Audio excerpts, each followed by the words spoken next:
Welcome to EDU World Space. So we have two stars orbiting about one another. So if we were to draw a diagram of that, it would look kind of like this. I'm going to say that they're going counterclockwise. That doesn't really matter, but it kind of indicates that they're moving, right? So these stars are of equal mass, and they are in a circular orbit. So these two assumptions are super important because they allow us to simplify what we're doing, right? Because we have a circular orbit, we have a set defined radius. And that radius goes to the center of each star. So we can say that the diameter or the distance between both of these is going to be 2r, right? So that actually is a pretty big part of our problem here. So once again, circular orbit. They're also of equal mass. So that allows us to simplify things, right? So whatever we do, we're going to have mass 1 equals mass 2.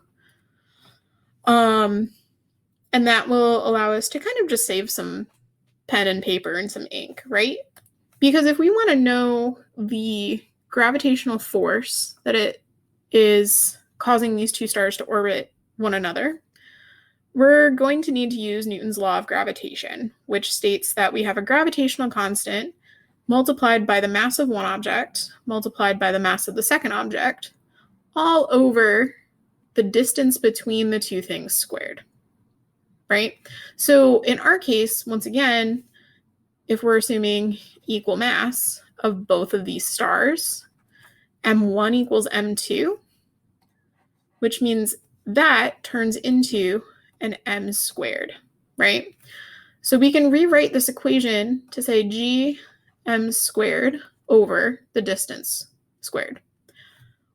But once again, we can rewrite this, right? We have a circular orbit. We know that's going to be twice the radius or diameter of our circular orbit. So this is now g m squared over 2 times the radius squared.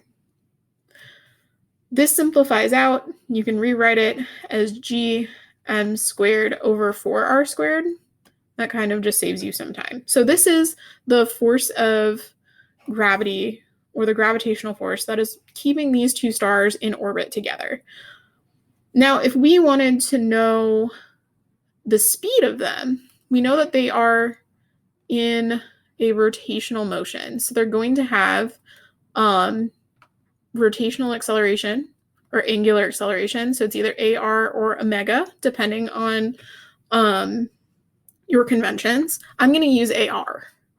So we have some acceleration here that's causing it to go in that circle. So AR equals our v squared over the radius. So this is just a standard equation for rotational acceleration. The reason why I bring that up is because we want to know the velocity, right? We want to know how quickly these stars are moving. So how do we relate our acceleration to our velocity and somehow relate it to our system? Well, we've already played with a force today, right? So this force, remember, it will also be equal to mass times a certain acceleration. We were given acceleration just due to the fact that they're orbiting in a circular pattern, right? So we can substitute v squared over r in for our acceleration. We can also set that equal to our rewritten law of gravitation, right? So when we do that, we're going to have gm squared over 4r squared. And we're going to set that equal to our v squared over r times the mass, right? Once again, the mass of the stars are equal. So we don't really have to worry too much about which mass we're using. Because we're just kind of looking at the speed of one of the stars, right? The speed of one of the stars will be the same as the speed of the other star. So we have this m. We can multiply, or we can divide that out. We have this r. We can multiply that out. So that cancels. These cancel. That r is up here now. Cool.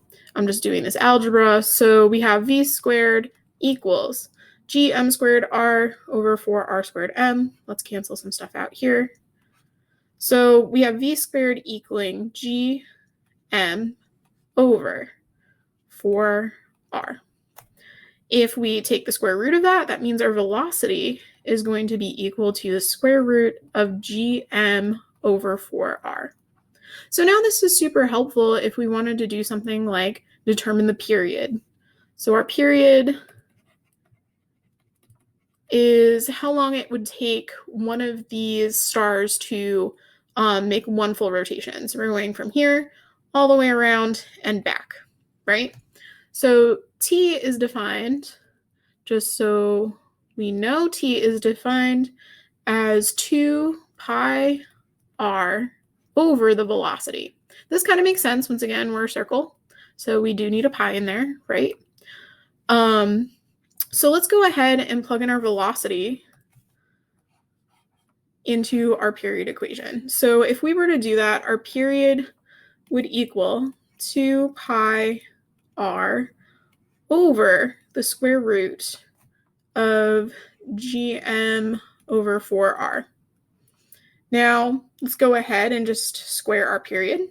So t squared equals 2 pi r squared over gm divided by 4r.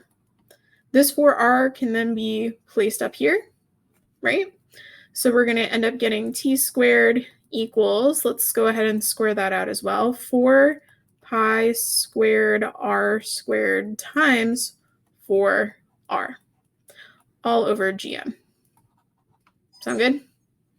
So once we've done that, we can go ahead and resolve that numerator. So that's going to end up being t squared equals 16 pi squared r cubed over gm t squared. There we go. Now let's take the square root of that. So we're left with just the period equals the square root of 16 pi r cubed over gm. We can, this is pi squared. There we go. Pi squared, we can take these guys out. 16 pi squared, that's a perfect square. So we can take that out. So our period will end up equaling 4 pi times the square root of r cubed over gm. So that's all well and good. So let's say we wanted to pull these stars out of circular orbit. Well, in order to pull them out of circular orbit, we need to overcome the energy within the system. So the energy within the system can either be potential or it could be kinetic. Here, we have a circular orbit. We know they are moving, so we're going to use the kinetic energy formula. So let's go ahead and remember that. Our kinetic energy formula is going to be 1/2 mv squared. We already know what our v squared is, right? We have v squared. V squared is equal to gm over 4r. We've already derived that, so we don't need to do a lot of that extra work. We also need to remember that we have 2 stars. So the energy comes from both of those stars. So we're going to have 2. So our energy, kinetic energy, is going to be 2 times that 1/2 mv squared. We have already derived our velocity equation, so I'm just going to use that.